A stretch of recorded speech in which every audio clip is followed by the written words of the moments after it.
Welcome to today's episode of Women at Halftime, where we're diving into a powerful conversation about breaking free from old habits and creating lasting, healthy change. And this podcast is all about mid-career, halftime of life, helping you answer what's next to really create your most purposeful chapter of life. So if you've ever felt stuck in routines that no longer serve you, whether your health, your mindset, or daily life, well, this episode may just be for you. And joining us today is Sheri Traxler. She is a certified health and wellness coach with years of experience helping people to not just set goals, but actually live them. So Sheri brings some real insight to why we cling to old familiar habits, and even when we know they're holding us back, and how to switch those patterns successfully with a clear framework. So stay tuned. We will get started. This podcast is brought to you by DJ Works Media and HalftimeSuccess.com. Offering resources and insights for those at mid-career or the halftime of life. Explore our diverse categories, including courses, coaching, health, music, software, and travel. We're here to help you make this stage of life your best ever. So get our new articles, downloads, and podcasts by signing up for weekly updates at goalsforyourlife.com/newsletter. Now, let's dive into today's episode.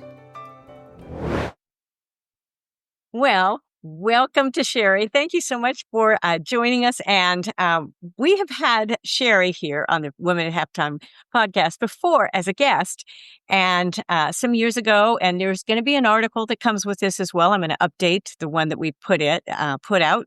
But Sheri, when we were on before, I didn't put out video, but now I do. So everyone can see your beautiful face. And Sheri has beautiful red hair. So you want to be able to make sure that you get to. Well, maybe I've got it up in a ponytail. Maybe I need to take it down so we can actually see it. It's gorgeous anyway. So, well, welcome. Just really excited to have you here. And we're talking about habits today. But before we did an interview about nutrition, of course, you are health and wellness. You do a lot of different areas. So, but we're delving into that. Why don't you just give this brief capsule of your bio, your background, and then we will get right into your messaging today. Super. So my background is when I was a kid, I knew what I wanted to do, but it didn't exist. It was mom kept saying, "Do you want to be a nurse?" And I was like, "No, I don't want to help sick people get well. I want to help well people stay well." And that did not exist when I was a child. You could either work with a sick population or you could work with competitive athletes. So through my journey, by the time I hit college age, it had become a thing where you could be an exercise physiologist, work with nutrition for people who simply wanted to be healthier. But through all of that, to our topic today, I figured out that, as an exercise physiologist and personal trainer and nutrition specialist and intuitive eating counselor, people aren't doing what they say they want to do. And I'm like, "How did your workout go?" Or "How did your meals go this week?" Like, "Well, I didn't this or that." And that's when I realized I've got to start leaning into what helps people switch the habits that they know that they want to switch. What a great message. It's so much of life is habits and routine. And as we get into that, it affects everything. It affects our work. It affects our relationships. It affects, so many different things of life. So I love this topic. I'm big on habits. I'm big on goals, goals that are measurable and, taking those tiny steps to move forward. And of course, that's what this podcast is all about. People at mid-career, halftime of life, moving forward. A lot of people are stuck. Okay, what do I do next? And it's not time to quit. It's time to just create your best chapter ever. So, so let's talk about, we got a couple questions here for you because I just think this is wonderful that you've delved into this. What are some of the myths that keep people kind of stuck in some old habits? So, well, the first This one, this one is so near and dear to me because I believed it for so long. So, Deborah, I'm going to put you on the spot. Everybody Okay. listening, we have not rehearsed any of No, this. we've So not. I am truly putting her on the spot. So, Deborah, how long, if somebody is making a major lifestyle shift, so they've spent the first half of their life doing things one way and they're wanting to shift to a different way in their lifestyle, how long have you heard that it takes to make a new habit? It really depends on the person. Okay. And it depends on their background if they're able to stick to something. A lot of people can't stick to something or they don't follow through. So it's all about repetition. So So length of time, any mm, guesses? depends on. Okay, there's so many variables here. I know, I know. Yeah, you're just really putting me. But it depends on how many repetitions. Like, is it daily or is it weekly? That sort of thing. So Yeah. I would say it's important at least to do 20 to 30. Um, and it's not just repeating it just to repeat it, but Right. um, eh, intentional repetitions. I Yes. equate this with music, with sports, and it doesn't mean that it's going to be perfect at that point, but it means that you will Absolutely. establish a correct way of doing something. And it may not take that long. It may take, if you get into that groove, all of a sudden, if I go back to something and I spend 5 good days, then I'm going to miss it the next day. So it's Mhm. if I don't do it, because I'm very much a creature of habit. So okay, so you're going to probably tell us like the scientific, all of that. I just Yeah, never knew. yeah. Okay, go ahead.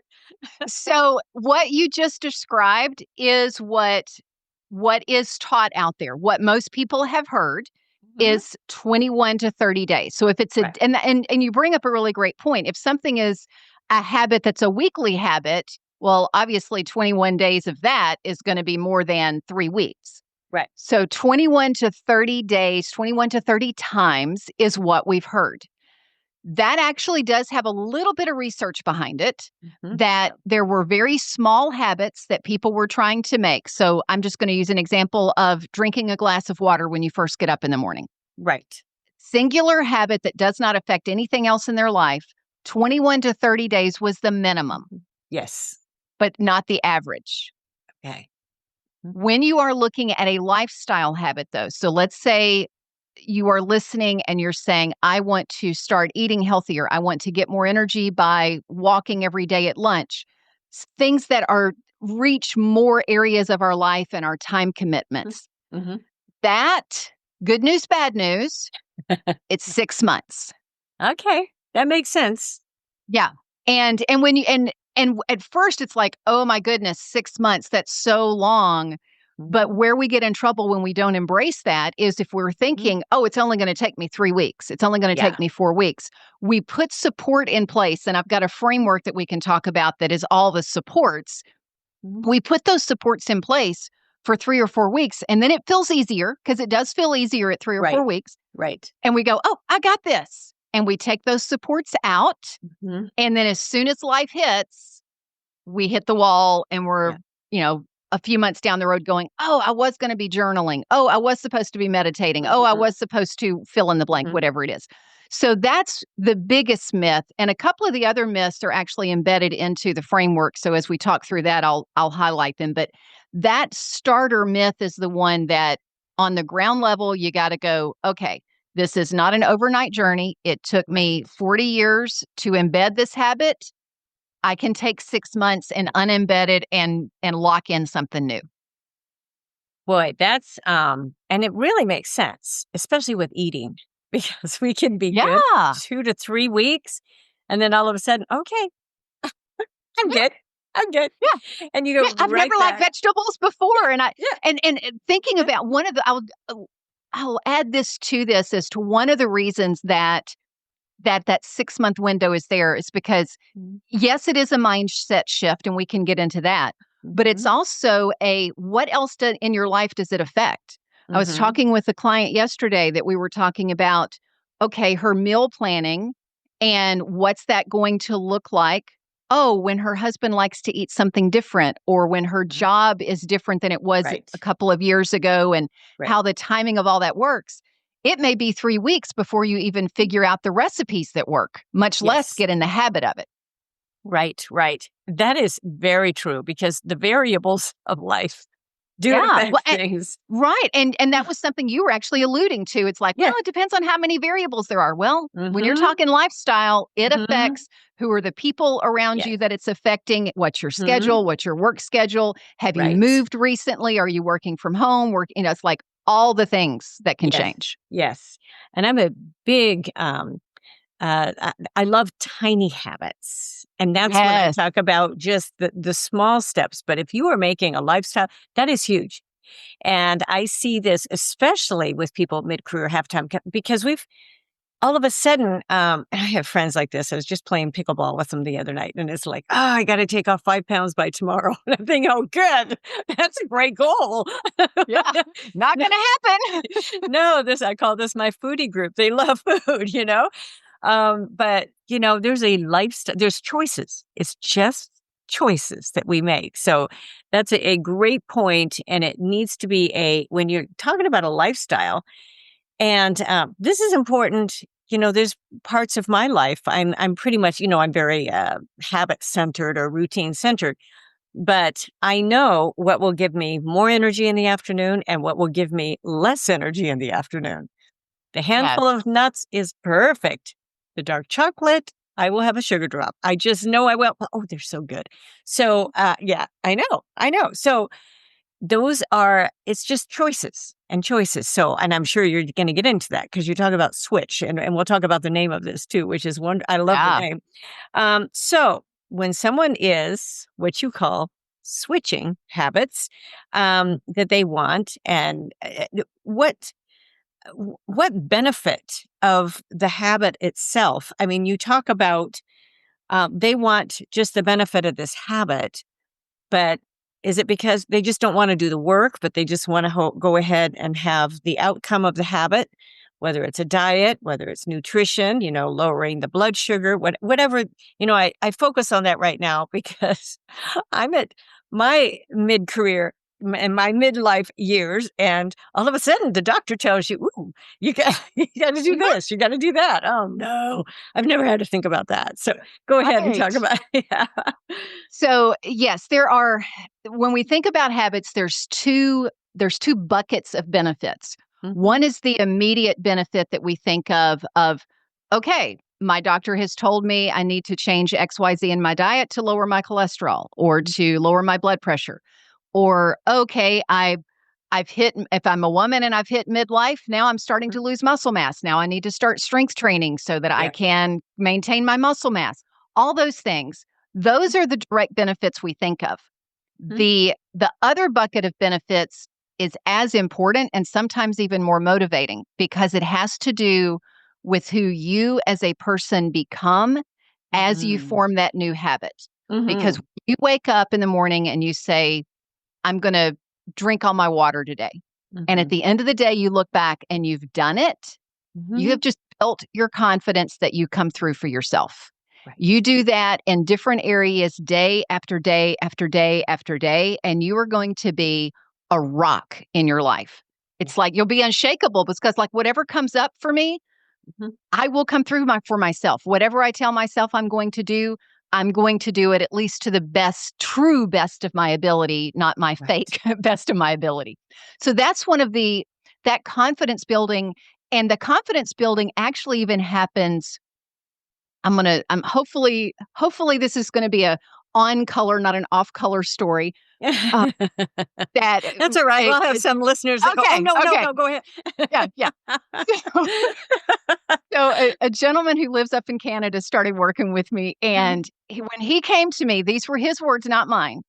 He Mhm. said, I've been out of the gym. I've not been working out like I know I want to work out, and I am just not as confident." And he said, "Oh, and I've put on all this weight." And he Mhm. said, "I am just not as confident in the boardroom or the bedroom like I want to be." Yeah. And I'm like, we'll talk about the boardroom. You and your wife can deal with the bedroom. I'm not going to go there with you. That's good. So, but That's a different contact. that's right. That's a different like, counselor. if there's issues there, I've got counselor friends I can refer you to. So what was so cool to me, Deborah, was that 3 days in. So in 3 days, is he going to have lost the weight that he wanted to lose? No, absolutely not. Is he going to have put on the muscle mass he wanted to lose? Absolutely not.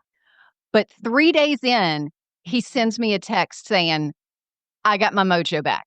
I'm on. Yes. Yeah. And it was because he was doing what he said was important to him. He's like, this is my value and I'm living my value. Now he was aligned. So that's so great. That's probably the biggest side benefit. Right. Other than just your immediate benefit from whatever habit it is. Yes. And I think because you start getting into that routine, and if you don't break it, there's a feeling that you get, and that is that confidence feeling. It takes courage to keep going. That Yes. comes, you have to say no to some things, and you have to say yes to others. So, yeah, but building that confidence, and just that it feels different than if you go off of it. Definitely. Yeah, absolutely. So, yeah. So you've established this new framework, and I'm sure you're going to share that with us. But why did you create a framework? Because a framework puts a box around it. It puts a system together. I'm big on systems. I have a new book coming out, Power of After, and it's all about sharing my system. And everyone's system is going to be a little different. You don't have to, but you can see the system. I've had for years people say, I can't believe how much you can get done. You always post it. You're always doing this. I have a system. It's a system. I travel. Absolutely. I do a lot of different stuff. So yeah, there's a system together. So I think systems are important. And so you put together this framework.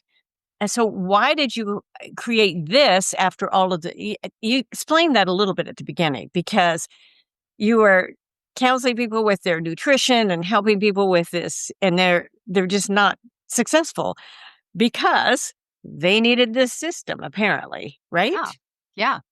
And absolutely spot on. That was the instigator for me to begin looking for what are the commonalities of the people who do this. And I looked for it in two places. I looked for it in who are my people that are successful, that I say, okay, you need more energy. So in the afternoons, are you walking to get sunlight during the day so that sunlight hits your eyes and boosts your serotonin and et cetera, et cetera? Right. Who are the people who are following through? And then the other place I looked was all the research, because there is a ton of research out there now on this. And I'm a certified health coach, and there was a lot of that I learned then. I worked at Vanderbilt Medical Center and was so blessed to work with a clinical psychologist there who specializes in this. So there were a lot of things I learned from him. So I began then to pull all these things together, but thought, yeah, all of this just seems really nebulous without some type of model or framework or something that people can latch on to say, okay, what are the pieces of this that I need to put in, and where are the pieces I'm already strong? Because some people, everybody has strengths and weaknesses. So there's going to be some parts of this framework that you're like, oh, I'm already doing that. Well, super, pat yourself on the back and lean into it. Yeah. Right. Definitely. Oh, that's great. Yeah. I think it's helpful when people have a box, and that's one of the hardest things about all of a sudden deciding to be an entrepreneur. If you've always showed up in an office for years, you don't have a box. You don't have a sort of framework. You're creating your own. It's like, I feel scattered.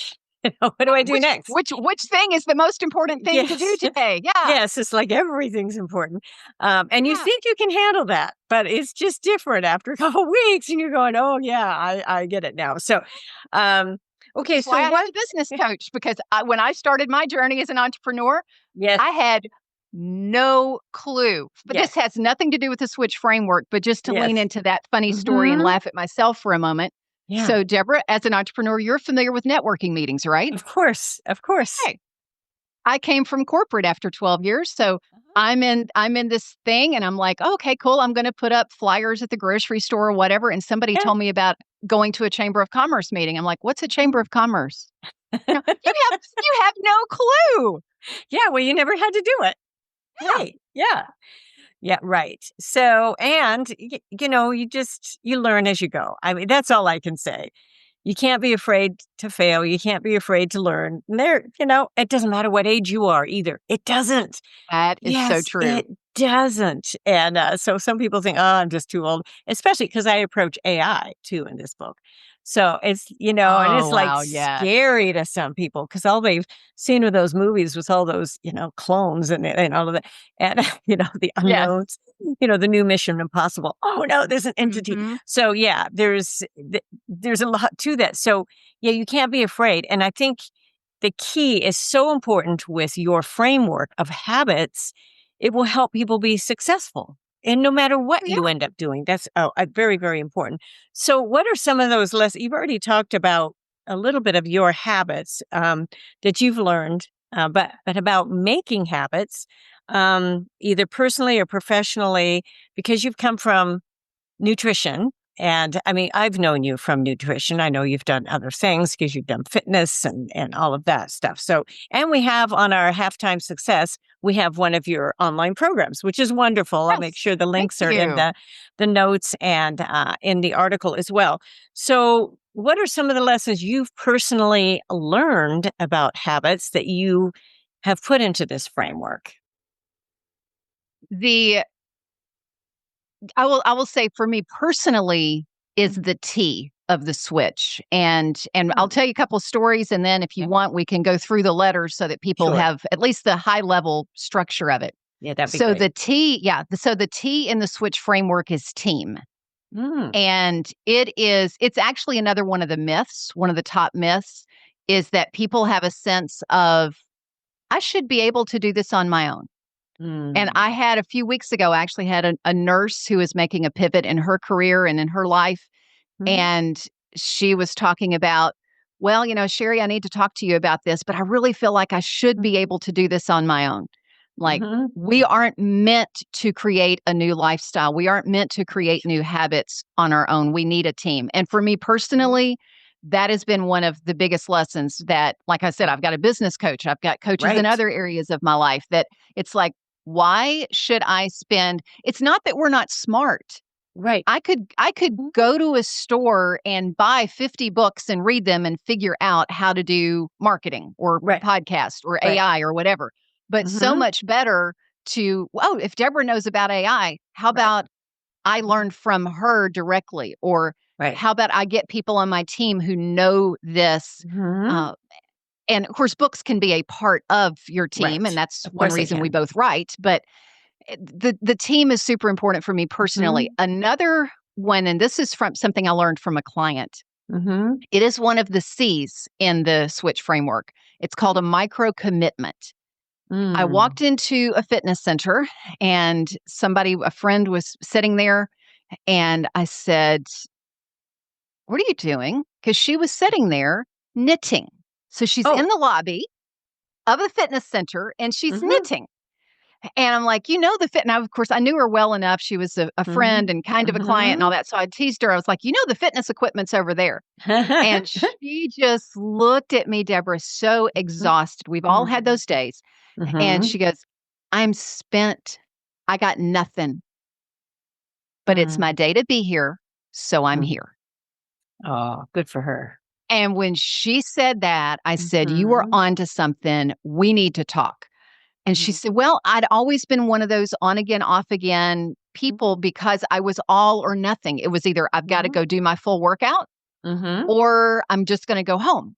Right. And she finally realized for Mhm, herself and then taught mhm, me through this experience that, you know what? mhm. I just need to get my butt in the gym, even Yeah, if I don't do anything. And nine right, times out of 10, of course, she was doing something. So I never saw her knitting. This was right. one time out of 10 that she didn't feel Yes. like it, that she was.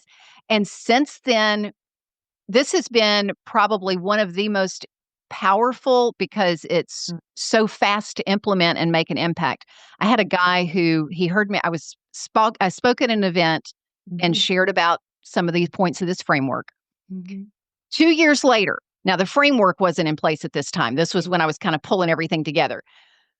But I told the story about the micro commitment. He came up to me at a different event 2 years later, said, "You don't know me, but you've changed my life." Like, oh, please. As a coach and a speaker, that's what we live to hear. So please tell me yes. He said, "You talked about the importance of a micro commitment because it decreases the pain of change. Something is always better than nothing. It keeps it, here's a big one, it keeps it top of mind. Because you're, like you mentioned, doing something for 5 days and you miss it on the 6th if you don't do it. Having this tiny little step that moves you in the direction of something, it keeps it top of mind." He said, "I have had a treadmill in my house, in my bedroom for years and have never gotten on it because I always thought I got to get on it and walk for 30 minutes. And I'd wake up late and I wouldn't have time. Or in the evening, I'm like, I'm too tired to walk 30 minutes. He was like, I'm going to make a micro commitment. I'm going to step on the treadmill every day. I don't have to turn it on. I just have to step on it." He said, "For 2 years, since you've taught me that, for 2 years, I have not missed a day walking on the treadmill. Because as soon as I step on it, of course, I go, well, I'm already got my shoes on and I'm on it. I'll walk for 5 minutes. I'll walk for 10. So he's like, most of the time I walk for 20 or 30, but every day for 2 years. I was like, that micro commitment is so important. And I learned that one from a friend. That is so cool. It's nice to have a live, illustration of that too. And the book Tiny Habits, I think Atomic Habits covers this too, of a micro commitment of, okay, so you want to get out and do walking, put your shoes by the front door. Yes. Yeah, just put them out the night before. In fact, I work out early every morning, but my clothes are on my bathroom counter the night before, every single day, every day. Because if they are not there, I don't want to turn on the light. Even though if I'm awake, I don't want, but everything is out, ready to go. There's no excuse. So even if if I'm a little late, I have those clothes there. And so, you kind of go with it. So I think that's a really, really important, it gets you into that sort of routine. Well, good for him getting on that treadmill. And it's one I use for myself right now. I am someone who believes in the power of journaling, and I journal on a semi-regular-ish basis. But I know because of how important it is, I want to be a daily journaler. Yes. My micro commitment, because I know myself at this stage, I'm not going to actually journal every day. My micro commitment is I pick up my journal every day. Good for you. Some days I pick it up and write in it. Other days I pick it up and put it right back down because it's 9:00 at night and it's time to go to bed. But it keeps it top of mind. So I end up not having 3 weeks without even thinking about it and then go, oh, crud, what's happened the past 3 weeks? I don't know. Yeah. And I'm big on journaling too, but I had taken quite this break and, being real sporadic, like I tell other people not to be, but I was. And I put it in a different location. And so, and I have found emotionally, because I have so much going right now, in life and, in business. And it has been so freeing just to write those couple sentences. It doesn't matter what I write almost. And it's like, okay, you can have this little sigh. And I'm thinking, that's why this is so important. When you come back to it, you really realize how important. It's not that much work. It's not that much time. But again, I love the location of you picking it up, or, I put a little different location. So it is right there. There's no excuse. It's just right there. It's so easy. It takes me 5 minutes. So that's a good thing. Wonderful that you're doing that. So, okay. So let's talk about this outline, because you've got all of these, your system is this switch to H. It's SWITC and then to H. So tell me what that means. And the two is because there's 2 C's. So when I was pulling everything together, I was like, what is this? How anytime you're coming up with a framework and an acronym, you're playing with different things. And it's like, okay, this is the information I want. What word represents that? And I could not for the life of me combine enough things to get it where it would. So I was like, really, you've got micro commitment, and then the other one is confidence that we'll talk about. So it's like it's a little superscript 2 for the C. All right. Good. The framework is Everybody take notes on this and then put this Yes. into practice. Yes. The S is a seesaw, and it's a Okay. seesaw of benefits and barriers. Oh. You want to strengthen the benefits. You want the benefits to be super heavy. And for that, the simplest exercise, there are several things I take my clients through, but the simplest, really powerful one is you make a list of every single possible benefit that you can think of. So let's say journaling regularly is something I'm wanting to start. Doing the switch framework means I list, okay, here's the 20 different reasons that this is important to me. Yes. Then I take whichever couple of them really resonate the most and I start asking myself why. So if I say, well, okay, because it's going to be stress relief, I'm just going to pick that one. So if it's going to be stress relief, well, why is stress relief important? Because I'll show up better for my husband. So why is that important? So we can have better communication and good memories. So why is that important? And you just drill Yes, go down. the line. And Yes. now suddenly there's all this emotional connection to, it's not just whether or not I write 2 sentences every night. Yes. It's, I want a better marriage and memories when I'm 100 years old looking back. Right. So you drill down on that on the benefit side. Then on the barrier side, it's the opposite. You say, what are all the barriers? What are all the possible barriers? But the ones that are most difficult or challenging for me, and what can I do to overcome them? How can I pivot around them? How can I eliminate them? What's interesting with this one, this is where I find with my clients, they come in, because we all do this, we're all human, every one of us does this. We come in and we think, oh, well, these are the 2 things getting in the way. Yes. And as we get into the practice, into the habit, we realize, oh, well, there's actually this other thing that was a bigger barrier that I didn't realize. And I need to figure out that. Or I tried this new thing and it's created a new barrier. And so you just working through those barriers, those challenges is a process. It's why it takes 6 months. That's the S. The W. This one is so fun, Deborah. And feel free to stop me with any questions you have as I'm rambling on this. Sure. So the W is wow power. We as humans think, and this is, I was talking about myths earlier. This is the third myth. And this one, I find there's certain types of personalities that really think, if I just had enough discipline, I could stick with this. If I just had enough willpower, I could make this new habit. We're not wired that way. Willpower is limited. It's a real thing, but it's limited. So you need to lean into wow power. What can I do to make this so fun? So we'll go back to the journaling. Do I have just an old notebook or do I have a gorgeous journal that feels good in my hands? It's beautiful to look at. So what can I do to enhance the experience and make this a wow thing? Good. I'm going to pause here where sometimes people will ask me, what if I am wanting to stop a bad habit? With that, we're going to lean into the barriers and the wow power thing as well of the thing you're wanting to stop. How much friction can you put up? How many barriers can you put up in between you and that bad habit that you want? And also, how unpleasant can you make it? So instead of being a wow experience, how blech can you make it? All right. So the next is I, and that is immersion. This one is one that's I've really found for some people, it's a super strong thing. Everybody needs to look at it a little bit. For some people, it's super strong. For other people, it's like, okay, it helped a little bit. Setting up your environment. Had a client once who her big why, her big benefit to her exercise was being able to play with her grandkids and get up and down off the floor, 20 years from now, that kind of thing. And she would get up every morning and get out of bed, go lay on the sofa to wake up slowly and then fall asleep on the sofa and not get up and do her workout. So we were like, what can we do in your environment? How can we immerse this? Because if you, a little side journey, have you been to spas? To day spas or something? Right, okay. right. So is it easier for you to relax in a traffic jam or in a day spa? Oh, definitely. Give me a good jacuzzi. I'll be great. Yeah. Absolutely. Yeah. And one of the reasons for that is what?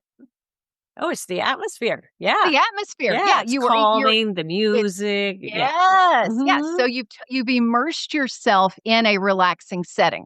So whatever habit you're wanting to do, you set up that environment so you're immersed in it. So what this client did was we were like, let's put pictures of your grandkids lined up on the coffee table. So go ahead and lie down on the sofa to wake up slowly, but the whole time you're looking at your reason to not To get stay up. on that Yes. sofa. And so eventually, yes, she would get up and get her workout in. Good. Oh, Yeah. that's great. Yeah. Good. So team I already talked about. And that's just, who do you need to support you in this? What are the things from people, books, podcasts, whatever, like this wonderful podcast to support you? Right. The first C we've already talked about, the micro commitment. The next one is confidence. And this is not confidence overall. Like, Deborah, you are a confident woman as a person. If you have a brand new habit that you're making that you've never tried before, there's two elements to confidence with this. One, you're going to be a little less confident because you've never tried it before. Right. So there could be a hesitancy of, okay, can I really do this? The way that you build that actually is to lean on the other confidence pieces of saying, well, what other habits have I made? What else have I changed in my life? Maybe if it's a midpoint career shift that somebody's making, you know what? I made a shift in my career 10 years ago. What were the things that helped me navigate interviews or different things or being comfortable in networking then that I can use now? So leaning on your own or personality strengths helps that a lot as well. Good. And the H, this one is critical. And I really liked when I was putting the framework together, I really liked that this ended up being the very last thing because it is kind of a support for the rest. And that is hyper focusing. Ooh, I like your brain. Yeah. Because your brain cannot focus on 20 new habits at a time. You talked about tiny habits. Right. That is a lot of what this is about. Right. That it's like if I'm wanting to build this new high energy lifestyle, I'm not going to change my nutrition, my water, my sun, my sleep, my fitness, my relationships, my mental processing. I'm not going to change all of that in 1 week. Right. But you know what? For the month of June, the month of July, I'm going to focus on these two things and I'm going to get traction on them and they're going to get easier. Because that's one of the things with the 6 months is it's not that each tiny habit needs to take a full 6 months of focus. Oh, yes. But you let that together. The whole thing together takes 6 months. Right. You get some traction in those tiny habits and then you start layering them and building. Right. Oh, wow. There's so much to that. And hopefully everybody will, review this. And there's always AI notes now too. And you can get the transcripts of these. Yes. Actual transcripts of these, which is pretty amazing. I'm always looking at transcripts. What book did they say? What was that? Who was that? Yes. It's so wonderful. So now, would you say any part of this framework is more important than the other, or do they just build on each other? Good question. I would say that 90% of it is as important as the others. Okay. The having your why is super important. Overcoming your barriers is, of course, important because otherwise it's going to be a big frustration if you're constantly hitting up against the same barriers all the time. It does need to be fun, so you do need wow power, but what level that needs to be is different for different people. Some people, it's like, this needs to be the most fun thing in the world. Other people, they're like, well, it just doesn't need to be a grind, Right. The immersion piece needs to be there at some level, but different levels for different people. And probably depending on how big of a shift it is for somebody, the more you need to set up your environment. Team is critical. Yes, I agree. And a lot of times people think team just means accountability. That is only one aspect of team. There needs to be knowledge. There needs to be encouragement. There's so many pieces to team. And that's we aren't built to make new habits alone. Confidence, that one is depending on the habit and depending on somebody's personality. The micro commitment is essential. The hyper focus is hands down has to, because we just can't. So about 90% of it is equal. Good. Oh, Great answer. Boy, every single part. And I love the team aspect. It's why I added a mentorship to my Hero Mountain Summit because the accountability. People start Yeah. programs or online programs and say, "Oh, I can just do it." They quit after, a Yeah. couple weeks even, Yeah. So, And yeah, go ahead. that then does what to their confidence when they quit it? Oh, they're discouraged when they quit, or they can't get back on track either. It's Yeah. very, very difficult. So, yeah, kind of just starting that journey. It's worth it. It's why people hire coaches. The outcome, the ROI is incredible. So Yes. it's very, very worth that. So that's a very good point. So, I mean, as we kind of wind this down a little bit, what a great conversation. How much fun has this been? I've loved it. Yes. So is there one thing that you want to leave our listeners with? One challenge or one, maybe a tiny little step that they can, and then I want you to give your information, say your information, even though that'll be in our show notes and it'll be in, of course, on the article and everything else. So go ahead with something you want to take away here. The best challenge I have found is Hmm. a 3-day pick one. So Hmm. you go through that switch framework. You're not just like you hyper focus on the habits, hyper focus even within the switch framework. Pick Okay. one of those aspects, whether Hmm. it's, okay, who's going to be on my team and asking them, or Hmm. if it's what's one thing I can do in my environment to make it easier and more Right. enjoyable. So pick one thing out of that switch framework for the habit that you're wanting to make. And over the next 3 days, make sure that happens because that's also then going to build your confidence. And Right. the faster that you make that happen, again, the more confidence is going to build because what does that do to your brain? It tells your brain, oh, Mhm. Deborah said she wanted to do this. This must be really Right. important because she listened to this podcast and the next day Hmm. she did it Right. versus it's on my to do list and it's three Hmm. weeks later. Oh, it must not Right. be that important. Right. Right. Ah, that's great. Great advice. And hopefully people will just follow through with that. They'll look at everything you've shared and be able to move on. Because I think it's a big deal. People have a hard time moving forward. They're a little, but just putting one foot in front of another. And you can't be afraid to fail either. So you just, yeah, it's Yes. very, very, very Grace. important. Uh huh. Giving Right. yourself grace. Yes. Perfect. Perfect. So, what, what your contact information? Why don't you tell us that? And if you have anything, information to be able to give out, just quickly tell us that here as we tied this up. Yeah, tie this Sure. up. Tie Sure. this up. Whatever I'm trying to say. We are putting we are tying a big bow on this. Yes. Oh, I love it. So, Mm, the easiest way to reach out to me with questions on any of this or insights that you've had, I would love to hear is Sheri, Sheri, at thevireolife.com, TheVireo life.com.